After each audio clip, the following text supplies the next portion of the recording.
Folks, what's going on? HeirofCarthage here, and welcome back to Itza, the warm jungles of Lustria. Quite the opposite of my home right now. It's not freezing, but it got cold outside, and for once, it's gonna feel great in my little recording studio here with my gigantic secondary purpose space heater of a computer, because I have all those Intel processors. Intel inside, folks. It also keeps you warm. No, this video is not sponsored by Intel. Hey, welcome back to the Itza campaign. I recorded a campaign episode for you and realized that it really wasn't very exciting, barring 2 battles, which I have, and I'm about to show you.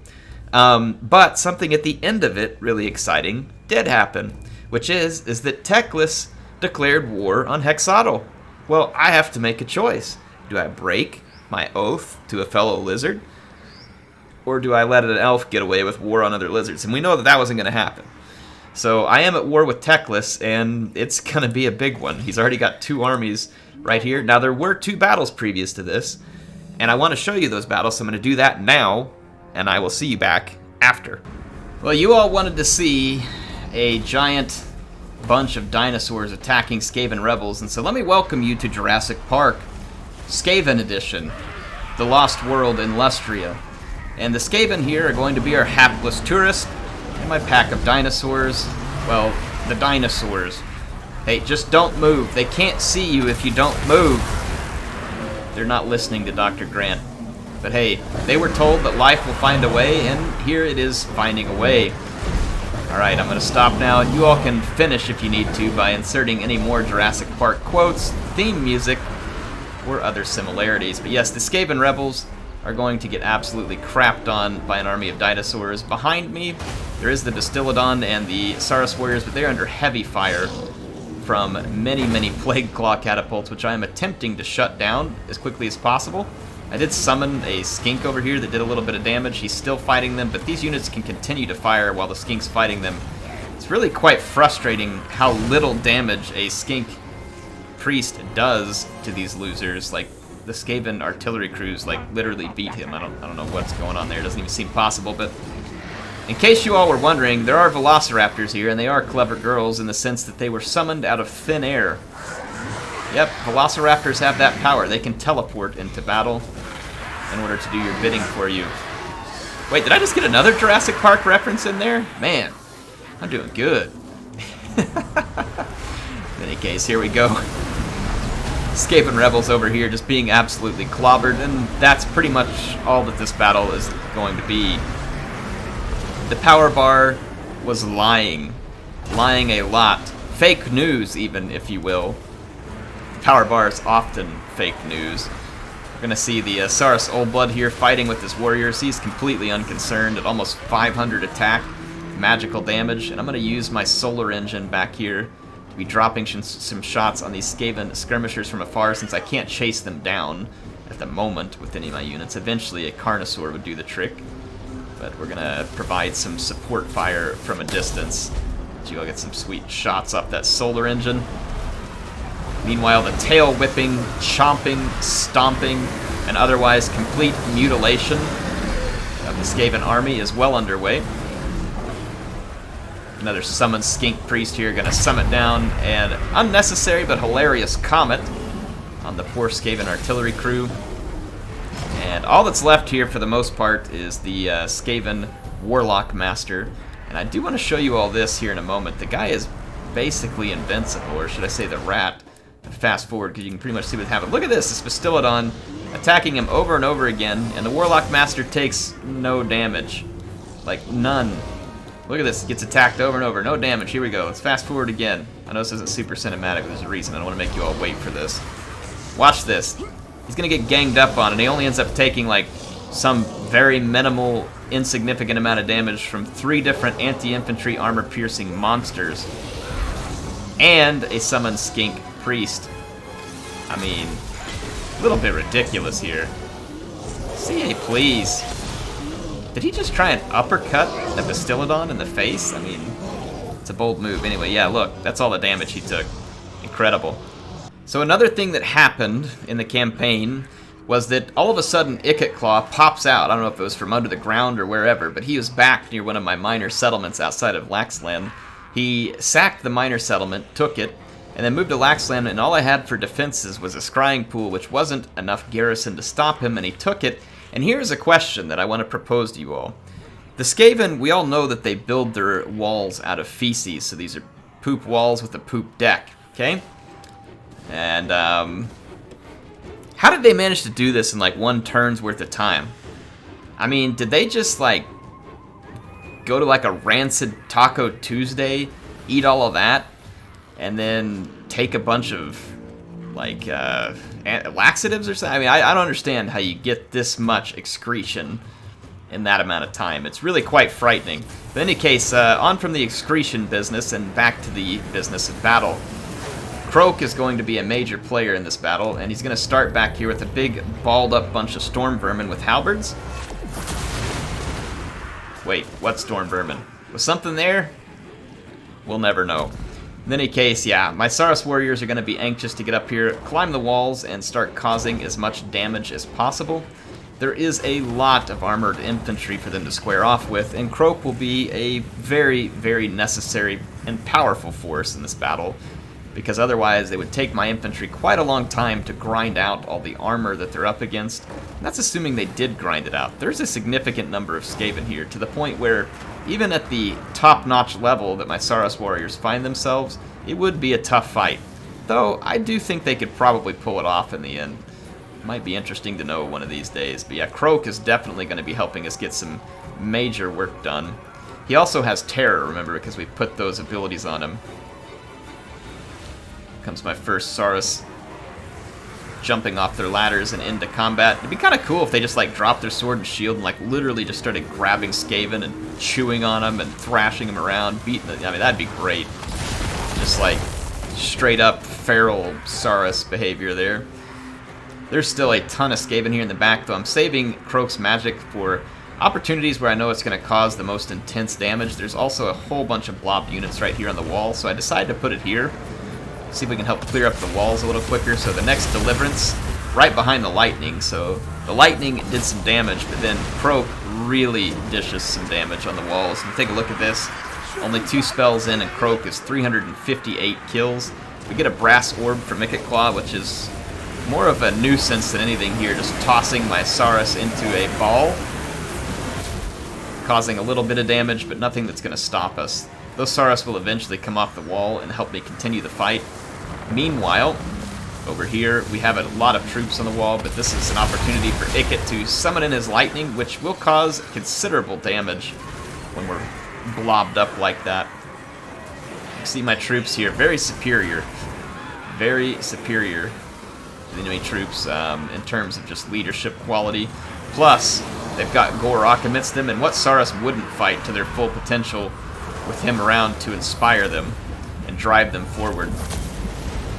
There was a little clog in front of the gates, and so Krok dropped some rat Drano on it and cleared out a path, but more Skaven, much like a giant turd, are coming down the pipe to reclog the system, so Krok will have to come in on his own. Boy, why is this turning into like a Roto-Rooter commercial? But here comes Krok, ready to clean out the scum here. He's going to be very good in melee because of his ability to induce terror on units, plus he's going to cause some pretty big damage. There was another big blob of units back over here, and the Skaven leaving themselves open to this just over and over and over again. That's now the 4th deliverance from Krok, and the Skaven are lucky that it was only like a level 2, or else all of these units would have been instantly obliterated. So a mere 592 kills for the big dead toad. And though he's dead, his will to kill Skaven is not. Gor Rok is over here pummeling and curb stomping one storm vermin after another as if they don't even exist. Ouch, that shield looks like it would really hurt.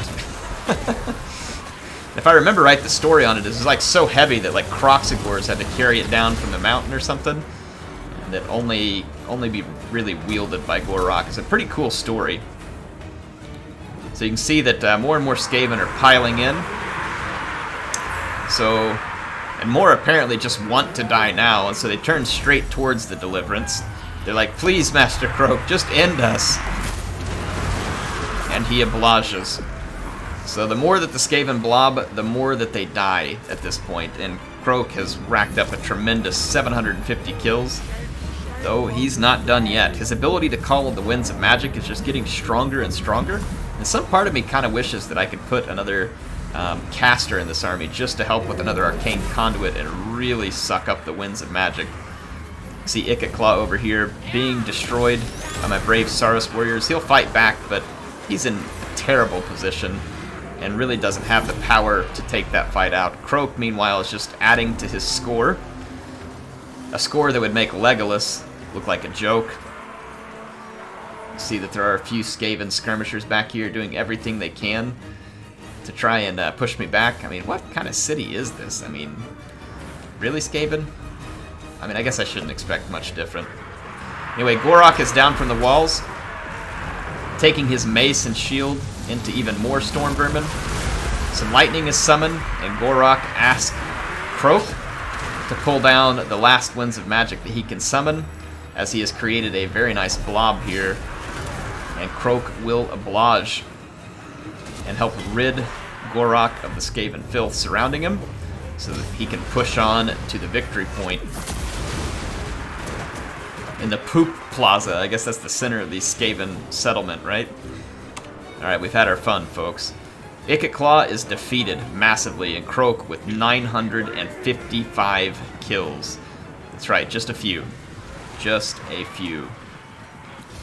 Alright, so you know how I dealt with the Skaven rebels, and I know some of you really wanted to see that as well. So you saw my Dino army deal with the filthy rebels, and also you got to see Gor Rok deal with, well, I should say Croak. Croak was really the one who dealt with Ikit Claw, and so we got rid of him. And now that leaves us in an interesting position at war with Teclis. So yeah, the war with Teclis, right at the end of the fight against Ikit Claw, I was given access to the Thunderous One and the Shredder of Lustria, which we're going to put to good use against Teclis. We've retaken the settlement, so Ikit Claw came and took Zahutek, or however you say it here. Anyway, we're going to move him west here and kind of push everything we have against Teclis. And we may even go put a siege on the mortuary, because there's probably not going to be a huge high elf garrison there. As long as we could hold leadership together in these other settlements where I don't have to worry about doubling back. I mean, we got a pretty solid garrison there against anything that's going to rebel. So yeah, I'm probably just going to move this Dino army over to the mortuary and see if we can clean up Teclis back here. I want to start doing as much damage to Teclis as quickly as possible. We're probably also going to have to deal with Tomb Kings. Air, you haven't even done one of the rituals. I know. That's kind of been a cool thing about this campaign. It's just been tons of action to the point where I don't even really want to do the rituals at the moment, and I haven't gotten to fight for the Shield of Aeons. So we're going to do that as well. We have a ton of things to do, but that's going to be fun. It's going to be an awesome part of this campaign, and I'm very much looking forward to it. Let's get rid of this skink cohort. It has served us very well. I'm tempted to kind of keep the Poha Sentinels. I'm going to ditch one Saurus warrior. Oh, I'm going to keep the one with the spears just in case. I'm gonna merge these Saurus warriors, not ditch them. There we go. And so that gives me two openings here. So we can bring in the Shredder of Lustria and the Thunderous one. So I'm going to pull those in. We need the Star Chamber Guardians as well. So let's get rid of... I'm going to go ahead and merge these... Oh, I'm going to merge these two spear units. Get rid of the smaller one. And then bring in the Star Chamber Guardians as well. So Gor Rok's army becoming more of what we want it to be. We're going to have to wait for some movement points in order to start pushing. I'm imagining the elves will probably go for Temple of Kara because it's relatively unguarded, and in order to cause maximum nuisance, we'll probably see this army push south and run away from me rather than try and come decisively engage me. I'm going to take Gustav and start pushing towards the lands held by Teclis It looks like a little bit of leftover Clan Scryer there. If I get the chance, I'd be happy to rid the world of that filth once and for all. Quite happy, in fact. Hexoatl, Marks of the Old One. Let's improve the defenses at Marks of the Old One. And I'm going to go ahead and just put in a skink favelas. Go ahead and spend some of that money there. We do have some skill points to handle. Gor Rok has most of his special stuff there. Missile resistance, magic resistance. Neither one of those being a huge concern of mine. Let's look at this one here. Cold Ones, Pterodon Riders, armor for ancient salamanders, Bastillodons, feral carnosaurs, dread saurian. Let's see here.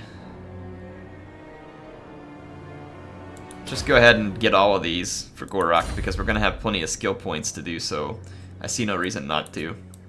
Wow, there was a lot going on that turn in. So Lothern declares war on the Vampire Coast, the Drowned, and Clan Scryer. And then we had the High Elf intervention that has come against Clan Scryer. And it's interesting that intervention showed up right here at Laxland because I guess Clan Scryer has to own it. I'm not sure where it took off to. And then there's been war declared between the New World colonies and Clan Scryer and then the Drowned as well. And in an amazing showing of stupidity, Tenesca has decided to stand her ground? Yeah, I mean, you do have 3 flame spires. You are so dead. And then she doesn't even flee. This is brave. This is bold. I will give her that. This is very, very bold. Tenesca, the High Elf Princess.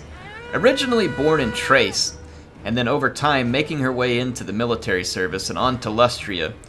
She had been given many honors and proven herself in combat and training many times over. She was certainly known to be brave, sometimes to the point of foolishness. Folks, this is the point of foolishness. This is Tenesca. You can fill in the rest of the story if you want for it, but she's either about to go down in history as the most strategically amazing princess or the first of many who will fall to the armies of Itza. Once again, you can make your predictions now.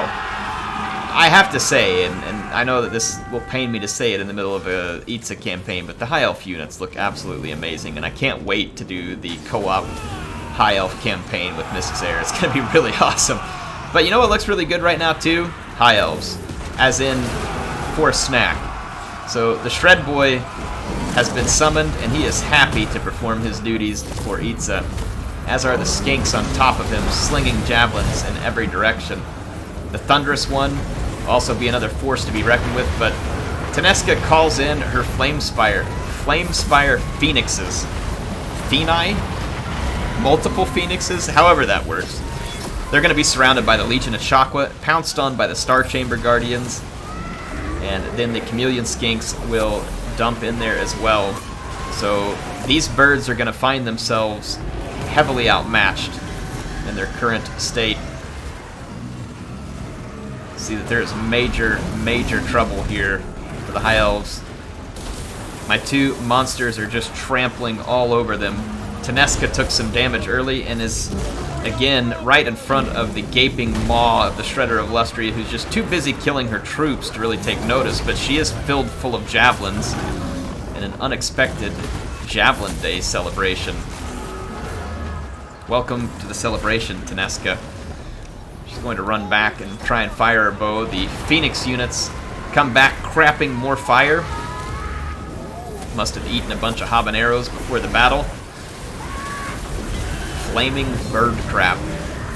There's been a lot of poo in this episode, but you know, that's HeirofCarthage for you. So the Flamespire Phoenix push back. The forces of the Order of Loremasters.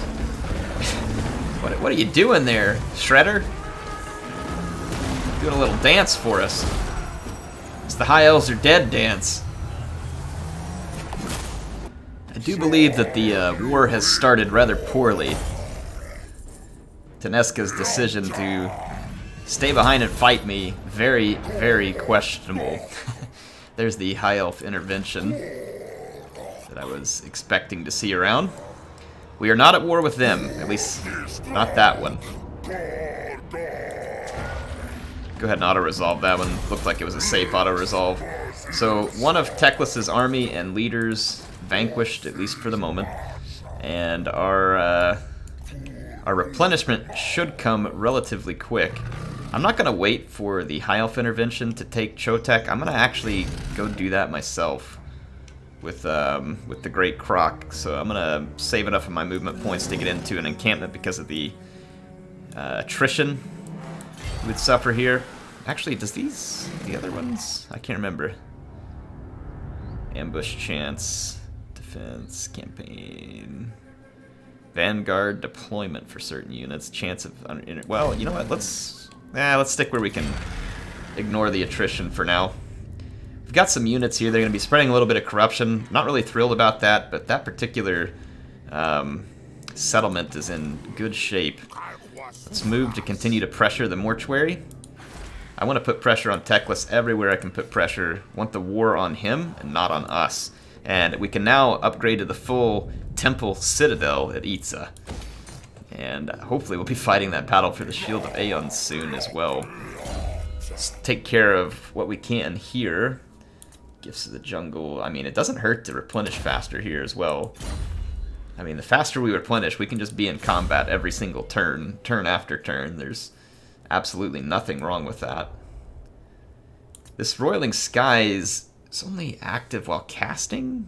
You know, granted, it could be helpful while casting, but I think I'm going to go with Colossal Deliverance. And then I think we're good to go ahead and end this turn now as well. Alright, now as soon as I ended the turn, kind of as expected here, but yet again, another very stupid move here by the Order of Loremasters. Now, the amount of Sisters of Avalorn here is very concerning. We're going to have to be careful when we fight this army. But it's a good opportunity for us to defeat a rather large army once we get the opportunity to move in on them. But by moving here, attacking the settlement, they have spent a considerable number of movement points and have left themselves open to counterattack. Right, so as you saw, they sacked my settlement, took some gold, but then left themselves in an attrition zone well within my movement range. So, again, Order of Loremasters, not real strategically sound, but the reason the AI is making that decision is because they think they're going to win this battle, and it's probably the influence the Sisters of Avalorn are having on the fight. Those sisters will not be able to shoot up all my Saurus, and my Saurus will overtake this army, and then I'll move in with my dinos. The Rishion, cousin and family of Tenesca, out looking for revenge, inspired by many other great High Elf princesses, like Regina from our Discord server, but none of these elves will be as good as she is. In any case, Larishion, looking to avenge her fallen cousin, also engages the forces of Itza and is feeling quite confident because of the balance bar, but little does she know. CA, please. Yes, that's how the balance bar works. Now, she has come well armed, with 4 regiments of the Sisters of Avalorn supporting her. With their magic missiles, they will be able to try and pour some extreme damage into the fight. And there are a large number of infantry, and they are supported by a couple of High Elf nobles. Melwyn and Oborma, or something like that. I can't remember his name. He's got quite the name. There's also a mage, Lore of Heavens, here supporting the fight. So here she is. Let's see if we can get her name here. I want the names of all the High Elves here. Miradrin. It's actually a pretty cool name. Like I said, High Elves do have some cool units and names. So the Sisters of Avalorn open fire. There are Thielmar chariots looking to support the fight, but how they can possibly run over this much tanky Saurus infantry will be beyond me, though it won't stop them from trying. And not to be out-stupided by her cousin, Larishion immediately charges into combat against both the Great White Lizard, Croak, and the Shredder of Lustria amidst all my Saurus warriors. This family certainly has a gene. I don't know if the gene is for brave or for stupid. I'll let you all make the decision. So the High Elf army already in some major trouble, and then sneaking in from behind, the Chameleon Skinks have arrived and started tearing into the Sisters of Avalorn, who really don't have the armor or shields to protect from said things. And then the Pop Hapak cohort has arrived on this flank along with the Poha Sentinels, and have also gotten into a unit of Sisters of Avalorn, and very quickly started snuffing out the much-needed armor-piercing missiles for the High Elves. The Spearmen find themselves completely overwhelmed. A spear, not exactly a great tool to stop an ancient, giant monster. Yeah, Dread Saurian, you're gonna need a bigger spear. And there are a lot of javelins flying down from these skinks as well. I love it! Every day is Javelin Day in this army. So Lorician begins to flee, realizing that she is really out of her league. But again, not to be out-stupided, decides that, you know what, maybe one more go is appropriate. With Miradrin at her side, hiding amidst the tree roots, looking for an escape path, because they now finally realize that they shouldn't have been fighting here, and begin to flee. Well, that makes 2 Order of Loremaster commanders who have made very, very grievous underestimations of the capabilities of the armies of Itza. They ought not to have made any such presumptions about their ability to defeat such an elite Saurus force led by such an elite Saurus. I don't like this this Chaos loser sitting in my land here. I'm going to attempt to take him out of the fight because I don't want him spreading any more Chaos corruption here, which will certainly be happening with his presence nearby. I'm going to go clean up Chotek real quick. It's not okay for Clan Scryer to be... Oh boy, yeah, this is actually not even a fight I'm sure I can win. This is where they've been spamming all the Storm Vermin from. I'm going to encircle here. I may have to fall back and play this one a little smarter, but that's it's going to be a challenging fight in its current state of things. Very challenging, actually, because as much as I love our Red-Crested Skinks, the Red-Crested Skinks are boss whenever you bring them with Tehenowen. They are really mediocre. We need more Crocs in this army and get rid of these 2, and then we'll have a lot more strong of a force here, but right now we're fairly weak up against that kind of stuff until we get enough magic maybe off a Skink Priest too, which we're working on. I think we're getting certainly closer to. Let's get another skill point for Lord Croak here. We've gotten the Colossal Deliverance. Reduces the cooldown time or unlocks Hexoatl Deliverance. Damages the walls, buildings, and lowers the settlement level. Holy crap. And it looks like one locks the other. That sounds pretty awesome. Sounds pretty awesome. I've never even used that in a campaign thus far. Let's kind of see how we're doing in terms of potential rebellions here. Pretty good shape at the moment. Pretty good shape. Let's go ahead and siege the mortuary. And I could auto-resolve it, but there's no sense. Let's make some machines, continue the siege, wait for the right time. So interesting and very Skaven-esque. On the last turn, Ikit Claw put to sea and took off running to the east as fast as they could skitter leap sail, and left Chotek here for me to destroy. Happy to destroy it and take it on behalf of those who would truly own it. Let's go ahead and see what we've got here.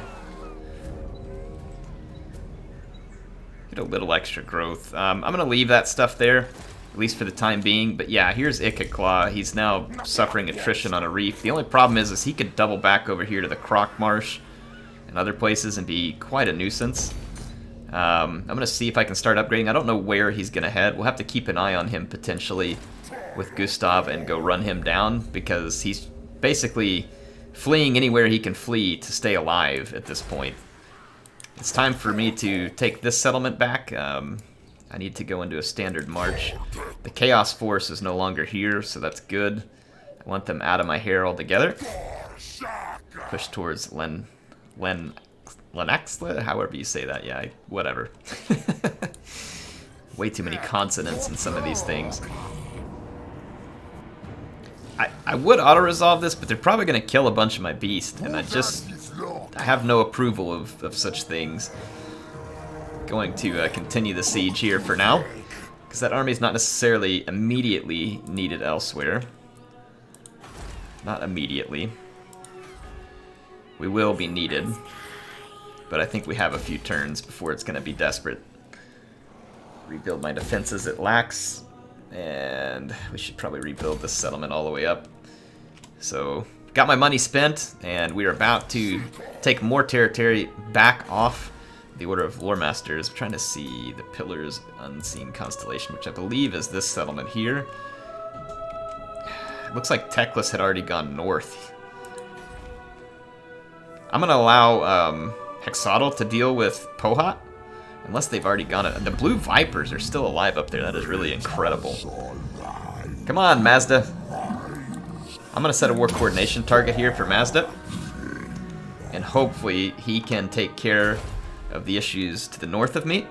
Let's actually hop back in here. There may be some more trade routes available for us if these idiots will cooperate. Be a real lizard, brother. Thank you. That's what I'm talking about. We could try to trade with some of these other factions. It's possible that they have an interest. I don't imagine they're going to like us too much, though, because of our war with the Order of Loremasters. And they're at war with other lizards, so yeah, forget it. I'm willing to tolerate the elf things, but not in that case. Not in this case. Alright, let's see here.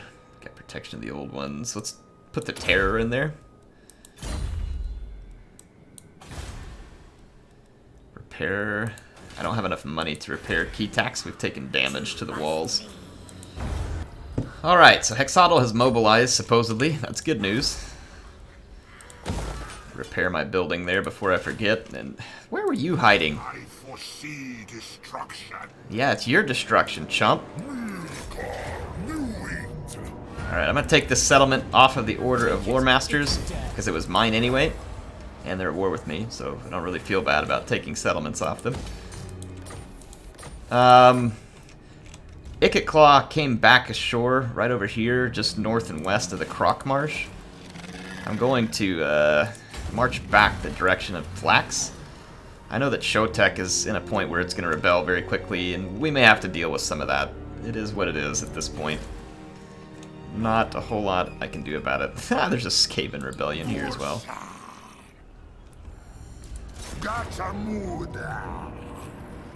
I'm going to wait just a bit longer here, get all the towers so I can put all my troops up on the wall in the tower, and then use my dinos to break through the gate. I honestly think that this is pretty good progress for this episode. You guys have gotten to see 4 different battles, and we've expanded quite a bit on the campaign map. We still have a whole lot to do. I don't really want to spend all the time eliminating Teclis from the map, but he has to pay for what he's done in order to declare war on us, and I don't know if he'll ever not declare war on us again. And I honestly really need to help the cult of Sotek here. I don't know why they're not interested in confederating with me. So if you're strong enough and they accept, beware, depending on the balance of assets you acquire, your income may be affected. I mean, these guys are pretty weak, and trying to see, does it tell me how many settlements they have? I thought it told you somewhere how many settlements they owned. I think it does right here. He's only got 3 settlements. Alariel the Radiant. So they're in pretty bad shape, and they're getting their butt kicked. I have no interest in... He would really be intelligent to confederate with me and let me help fight for him against a faction that honestly they ought to be just taking a dump on. Tomb Kings shouldn't be doing well against Lizardmen. So I'm going to chalk that one up to AI Tehenowin not knowing how to properly handle himself. Lizard Wizard here. We've got Chain Lightning. Let's drop the cost of it, and then we'll work on Comet of Kazandora. And I think I'm going to end the episode here. I do hope you all have enjoyed it. It has been pretty productive, at least in my eyes. We've gotten this new war, and we've made good progress in it immediately with some decisive victories. We've filled out Gor Rok's army a little more appropriately. We still have some work to do in it, but I think it's already still in a fairly thematic point. What do you all think about keeping the chameleon skinks in that army? Should they stay or should they go? Give me your thoughts on those. Would love to see what you're thinking so that I can make a decision based on that. I'm going to start working on the individual skills of Gor Rok a little bit because we want to make him an absolute beast, and that's going to be part of it. Anyway, HeirofCarthage signing out for now. I do hope you all enjoyed this episode.